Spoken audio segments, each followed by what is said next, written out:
지금 우리에게 주시는 하나님의 말씀입니다. 누가복음 10장 25절에서 37절입니다. 어떤 율법 교사가 일어나 예수를 시험하여 이르되 선생님, 내가 무엇을 하여야 영생을 얻으리까? 예수께서 이르시되 율법에 무엇이라 기록되었으며 내가 어떻게 읽느냐? 대답하여 이르되 내 마음을 다하며 목숨을 다하며 힘을 다하며 뜻을 다하여 주 너희 하나님을 사랑하고 또한 내 이웃을 내 자신같이 사랑하라 하였나이다. 예수께서 이르시되 내 대답이 옳도다. 이를 행하라. 그러면 살리라 하시니 그 사람이 자기를 옳게 보이려고 예수께 여짜오되 그러면 내 이웃이 누구니까? 예수께서 대답하여 이르시되 어떤 사람이 예루살렘에서 여리고로 내려가다가 강도를 만나매 강도들이 그 옷을 벗기고 때려 거의 죽은 것을 버리고 갔더라. 마침 한 제사장이 그 길로 내려가다가 그를 보고 피하여 지나가고 또 이와 같이 한 레위인도 그곳에 이르러 그를 보고 피하여 지나가되 어떤 사마리아 사람은 여행하는 중 거기 이르러 그를 보고 불쌍히 여겨 가까이 가서 기름과 포도즙을 그 상체에 붓고 싸매고 자기 짐승에 태워 주막으로 데리고 가서 돌보아 주니라. 그 이튿날 그가 주막 주인에게 데나리온 2를 내어주며 이르되 이 사람을 돌보아 주라. 비용이 더 들면 내가 돌아올 때에 갚으리라 하였으니 네 생각에는 이 세 사람 중에 누가 강도 만난 자의 이웃이 되겠느냐? 이르되 자비를 베푼 자니이다. 예수께서 이르시되 가서 너도 이와 같이 하라 하시니라. 아멘. 내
읽어드린 본문은 여러분들 설교를 통해서 남녀노소를 막론하고 많이 들어본 내용입니다. 예수님의 선한 사마리아 사람의 비유라는 주제로 단에서 설교를 많이 한 본문이죠. 저도 기록을 보니까 우리 교회에서 4번 정도 설교를 하는 기록이 있죠. 그리고 오늘 같은 본문으로 5번째 설교를 하게 됩니다. 여러분, 이 본문은 그만큼 중요하다는 의미입니다. 어느 날 예수님 앞에 한 사람이 왔습니다. 25절에 의하면 그 예수님 앞에 온 사람의 신분을 율법교사라 이렇게 25절에 지칭을 합니다. 이 율법교사라고 하는 것은 율법은 하나님의 말씀을 이야기를 하지요. 이 하나님의 말씀을 연구하는 학자를 율법교수라고 이야기를 합니다. 그래서 뭔가 하나님의 말씀에 대해서는 일가견이 있는 사람이라고 볼 수 있습니다. 그 사람이 예수님 앞에 찾아왔는데 의도가 있어요. 모르는 것을 알려고 하는 것이 아니라 예수님을 시험하려고. 여러분, 이 의미는 율법교사는 유대인 중에서 지도층에 있습니다. 이런 유대인 중에서 지도층에 있는 사람들은 예수님에게 호의적인 사람들이 거의 없습니다. 거의 대다수 유대인 지도자들은 예수님의 반대편에서 어떻게 하면은 예수를 핍박을 하고 또 결국은 여러분 예수님을 십자가에 못 박는데 가장 선두에 섰던 사람들이 바로 여러분 유대인 지도자들이지 않습니까? 그 지도자들 중에 율법 교사가 예수님을 찾아왔다는 거예요. 그때 이 율법 교사가 예수님에게 이런 질문을 합니다. 25절 하반절에 선생님, 주님도 아니에요. 주여도 아니에요. 선생님. 자기가 선생님이니까 예수님을 선생님으로 보는 거예요. 선생님, 내가 무엇을 하여야 영생을 얻으리까? 무슨 얘기입니까? 내가 무엇을 해야 영원한 생명을 얻을 수 있습니까? 라고 묻는 거예요. 이 의도는 길을 찾기 위해서 묻는 게 아니에요. 저 예수라는 저 사람이 아는지 모르는지 테스트를 하고 있는 것이에요. 아주 교만스럽고 아주 건방진 질문을 하고 있는 것이지. 그런데 26절에 그 질문에 대해서 예수님은 이렇게 대답을 하십니다. 26절 성경 보십시오. 예수께서 이르시되 율법에 무엇이라 기록되었으면 네가 어떻게 읽느냐? 무슨 의미입니까? 이 사람이 신분이 율법 교사니까 네가 읽고 배우는 그 율법 속에는 무엇을 해야 영생을 얻느냐라고 묻는 질문에 답을 어떻게 내리고 있으며 너는 그걸 어떻게 읽었느냐라고 예수님이 되려 질문하고 있는 것이지. 그때 율법사가 27절에 이렇게 대답을 또 합니다. 27절 성경을 보십시오. 대답하여 이르되 내 마음을 다하며 목숨을 다하며 힘을 다하며 뜻을 다하여 주 너의 하나님을 어떻게 하고 사랑하고 또한 누구를 내 이웃을 내 자신같이 사랑하라 하였나이다. 예수님이 이 얘기를 들은 거예요. 그러니까 예수님이 28절에 또 이렇게 답을 하시는 거예요. 28절 예수께서 이르시되 네 대답이 어떻다? 옳다. 네 말이 맞다. 그러니 이를 행하라. 그러면은 네가 궁금해하는 영생을 얻을 것이다. 성경에서는 살리라 하시니라고 말씀을 하고 있는 거예요. 자, 그때 이 율법 교사의 질문은 예수님을 시험하는 그 마음은 끝이 없습니다. 29절에 그 율법 교사, 즉 그 사람이 자기를 어떻게 보이고 옳게 보이고 예수님이 칭찬하니까 우쭐한 거예요. 옳게 보이고 예수께 여짜오되 그러면 내 이웃이 누구니까? 내 이웃이 누구니까? 하나님께서 내 이웃을 내 자신과 같이 사랑하라라고 말씀하셨으니까 그 말씀을 안 율법교사가 주님께 물어보는 거예요. 그 이웃이 누굽니까? 그때 예수님께서 기가 막힌 비유의 말씀을 들어주고 있습니다. 사랑하는 성도 여러분, 지금부터 여러분 관심을 가지시고 성경에서 소개하는 세 사람을 유의해서 보시고 은혜를 받으시기를 주의 이름으로 축원합니다. 자, 예수님이 이 율법교사의 우리의 이웃이 누굽니까? 라고 묻는 그 질문에 비유를 들어서 세 사람을 들어서 답을 내려주고 있습니다. 30절 성경 보시기 바랍니다. 예수께서 대답하여 이르시되 어떤 사람이 예루살렘에서 여리고로 내려가다가 누구를 만나매? 강도를 만나매 강도들이 어떻게 했어요? 그 옷을 벗기고 때려서 거의 죽은 것을 어떻게 하고 갔더라? 버리고 갔다 이 말이에요. 자, 그때 여기에 등장하는 이 상황에서 등장하는 사람이 세 사람이 있다. 그 세 사람을 유의 있게 보시라 그 말입니다. 자, 첫 번째 예수님의 비유에 등장하는 사람이 31절에 의하면 마침 한 누가? 제사장이 지나가는 거예요. 사랑하는 성도 여러분, 제사장은 하나님을 믿는 사람일까요? 믿지 않는 사람일까요? 믿는 사람이에요. 여러분, 제사장의 신분은 유대인 중에서 율법 교사만큼이나 여러분 아주 상위층에 위치하고 있는 사람이에요. 여러분, 제사장이 하는 일이 뭡니까? 말 그대로 하나님 앞에 제사를 집례 혹은 집행하는 사람이에요. 그러니까 아주 하나님께서 거룩하게 세운 신분의 사람이에요. 이런 30절 얘기를 다시 보면은 어떤 사람이 예루살렘에서 여리고로 내려가다 강도를 만나가지고 그 강도에게 옷은 나벗기고 강도에게 맞아서 거의 죽을 뻔해서 그 강도가 버리고 간 그 사람을 첫 번째 바라본 사람이 제사장이었다 이 말이에요. 31절 다시 보겠습니다. 마침 한 제사장이 그 길로 내려가다가 그를 봤습니까? 못 봤습니까? 보고 그 다음에 어떻게 했나요? 피하여 지나가고 그랬습니다. 사랑하는 성도 여러분, 우리가 같이 한번 상상을 해보자고요. 제사장은 그래도 하나님을 아는 사람입니다. 하나님의 말씀을 연구하여서 지나기도 하고 제사를 집행하는 거룩한 직분을 가진 사람이에요. 이 사람이 강도 만나 죽을 증인이 된 그 이웃을 바라보고 그냥 피하여 지나가. 있을 수 없는 일이 지금 벌어지고 있는 것이지. 사랑하는 성도 여러분, 오늘날 이 제사장의 모습을 바라보면서 우리는 많은 생각을 해보아야 됩니다. 두 번째 사람을 성경에서 이어서 소개하고 있습니다. 32절에 또 이와 같이 한 신분이 누굽니까? 레위인이에요. 레위인.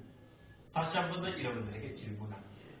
제사장처럼 레위인도 하나님을 아는 사람일까요? 모르는 사람일까요? 하나님을 아는 사람이에요.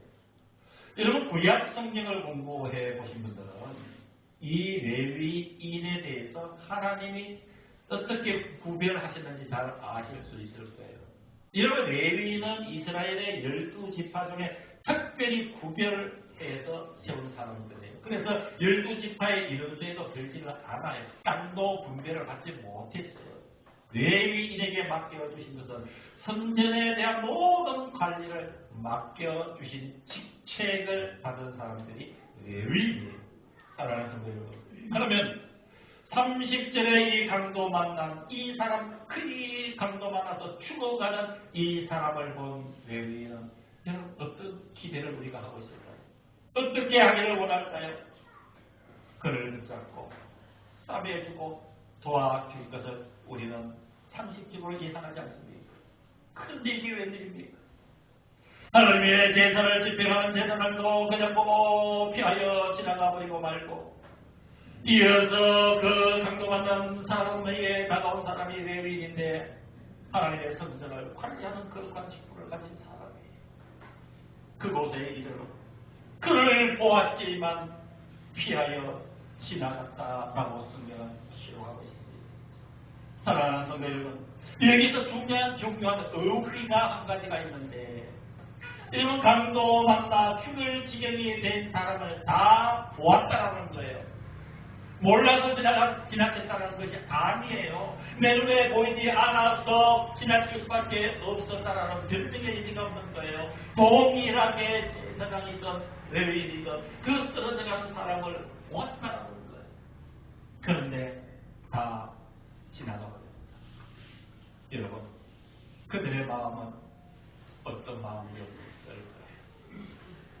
제사장은 율법에 의하면 제사를 집행하기 때문에 어떤 더러운 것과 불결한 것과 실신은 만지지 못하도록 되어 있어요.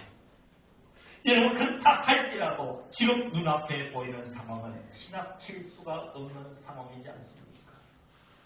레위인이 아무리 친절하다 해도, 아무리 레위인이 성전을 관리하는 주님을 맡았다 할지라도 지금 눈앞에 쓰러져 죽어가는 사람이 보임에도 불구하고 피하여 지나가다니, 주님은 세 번째 한 사람을 소개를 합니다.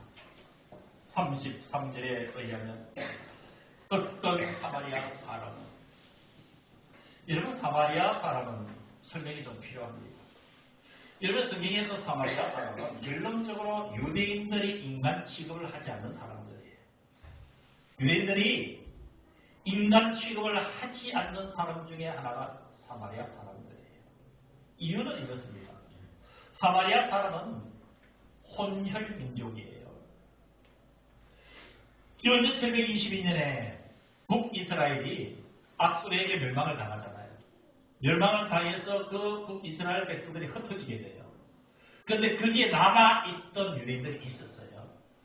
그런데 앗수르 왕이 그 앗수르에 있던 이방 민족을 이스라엘로 보낸 거예요. 이스라엘 이방 민족이 이스라엘 땅에 들어오니까 그들과 같이 결혼을 하고 자녀를 놓고 아주 유대인의 거룩한 피가 섞여버린 거예요. 그 계통의 민족을 성경은 사마리아 사람이라고 이야기를 합니다. 이제는 성경의 기록에 의하면 유대인들이, 이스라엘 백성들이 사마리아 사람들을 아주 비하시켜요. 상대도 하지 않았어요. 아주 더러운 사람들로 보았던 거예요. 아주 인격이야. 하물며 성경에는 유대인들이 이 사마리아 사람들을 동물 중에 어떤 동물에 비유했어요? 개처럼 비유했어요. 그 사마리아 사람이 같은 그 장소를 지나가게 되었습니다. 여러분 33절 성경 보겠습니다. 어떤 사마리아 사람은 여행하는 중 거기 이르러 그를 보았습니다. 여러분 보았다는 의미는 세 사람 모두가 공통점이죠. 다 보았죠. 방금 만난 그 사람. 그런데 앞에 두 사람 지나가 버렸습니다. 어떤 행동도 하지 않았어요. 사랑하는 성도 여러분, 성도는 어려운 이웃들을 보면 행동하는 믿음이 있기를 주님 원하고 계시는 줄로 믿습니다. 아멘. 여러분, 우리의 이웃 가운데서 정말 강도 만난 사람처럼 어려움을 당하고 고통당하고 있는 사람들을 보는 것으로 끝나지 않고 그의 행동이 따라가야 된다, 이 말입니다. 이제 이 사마리아 사람의 행동을 유의해서 보시기를 바랍니다. 주님은 비유의 말씀에서 아주 상세하게 그 사마리아 사람의 행동을 기록하고 있습니다. 자, 보겠습니다. 33절 다시 보겠습니다. 어떤 사마리아 사람은 여행하는 중 거기 이르러, 자, 똑같죠? 앞에 두 사람이랑 그를 어떻게 했다고 해요? 보았어요. 자, 이 사람의 행동입니다. 첫 번째가 불쌍히 여긴 것이에요. 불쌍히 여겼다. 자, 계속 이어집니다. 몸을 움직이죠. 33절. 행동이죠. 어떻게 했어요? 가까이 가서 기름과 포도주를 그 상처에 어떻게 해요? 붓고 붓는 행위를 한 것이에요. 붓고 그 다음에 이어지는 세 번째 행위는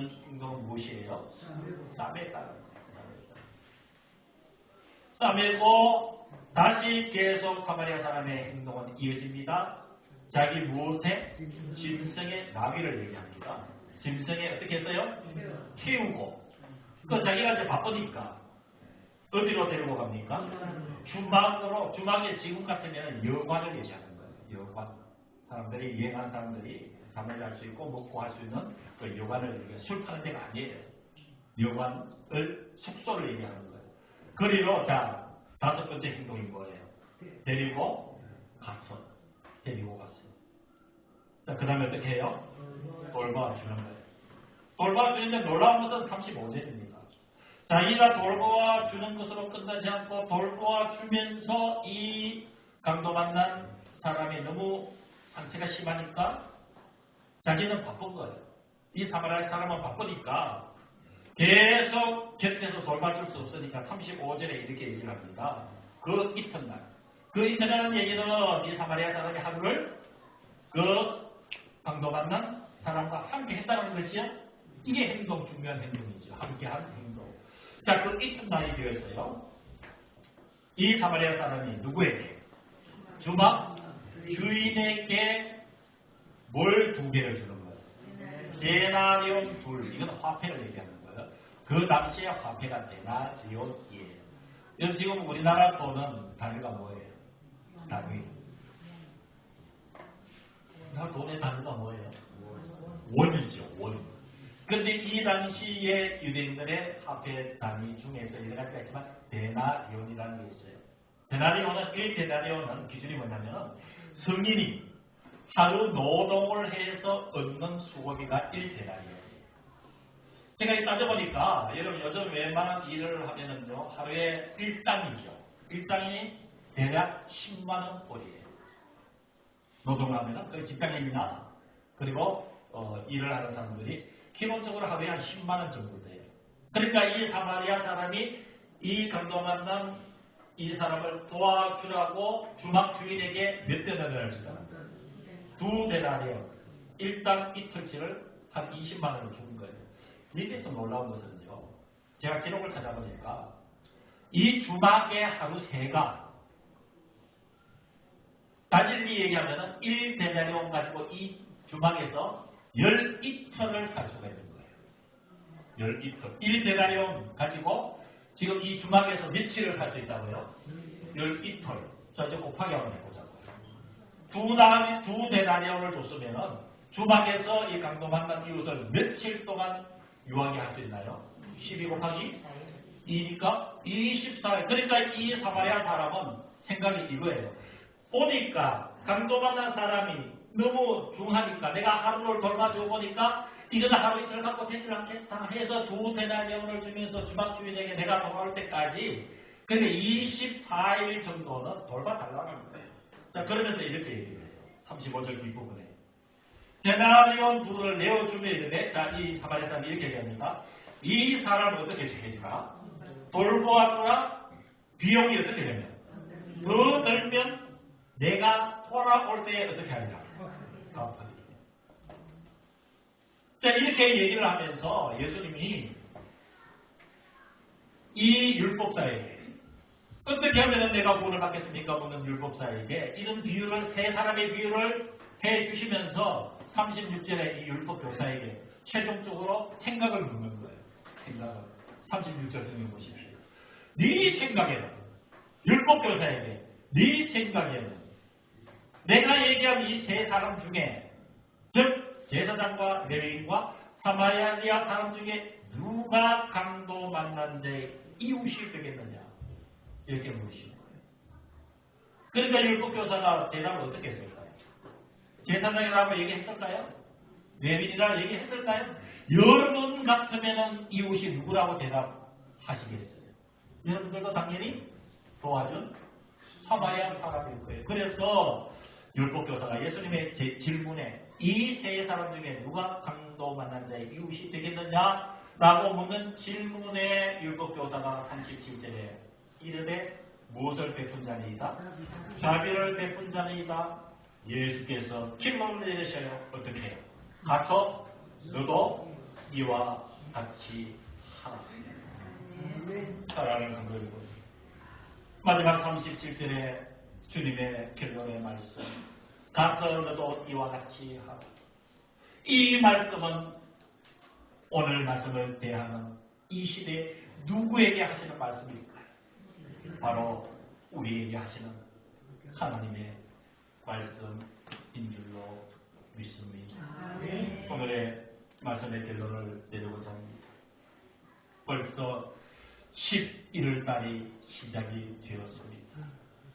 우리가 2025년 한 해 시작을 한 것이 엊그제 같은데 벌써 서산한 바람이 부는 11월입니다. 이제 계절도 풍요의 시절을 넘어서 참으로 약하고 어려운 사람들은 스산함을 느끼며 옷깃을 여길 그런 시절이 시작되었습니다. 이때쯤 되면 우리들 마음과 눈에 들어오는 이들이 많습니다. 누굴까요? 삶의 추위를 느끼는 사람들, 쓸쓸함을 느끼는 사람들, 그리고 정이 그리운 사람들. 참으로 그들 앞에 그들의 모습들이 우리 마음과 눈앞에 보이는 시절입니다. 바로 어려움을 당하고 참으로 외롭고 쓸쓸하고 힘든 이웃들이 이제 우리 눈앞에 보여지는 그 시절이기도 합니다. 이러한 우리의 삶의 현장에서 우리는 주님의 한마디 음성을 가슴에 담고 세상으로 나가야 됩니다. 가서 너도 이와 같이 하라. 이 말씀을 가지고 감동하는 이웃이 눈에 보이면 우리는 제사장이 아닙니다. 우리는 레위인도 아닙니다. 우리는 행동하는 그리스도인입니다. 기도하겠습니다. 지금은 우리 주 예수 그리스도의 은혜와 하나님 아버지의 크신 그 사랑하심과 성령 하나님의 위로 교제 교통 능력 충만하심이 예배를 드린 사랑하는 모든 성도들과 함께하지 못하는 모든 성도들, 우리 모두의 심령, 영혼, 생명, 가정, 이 교회 위에 영원까지 함께하여 주시기를 간절히 축원하옵나이다. 아멘.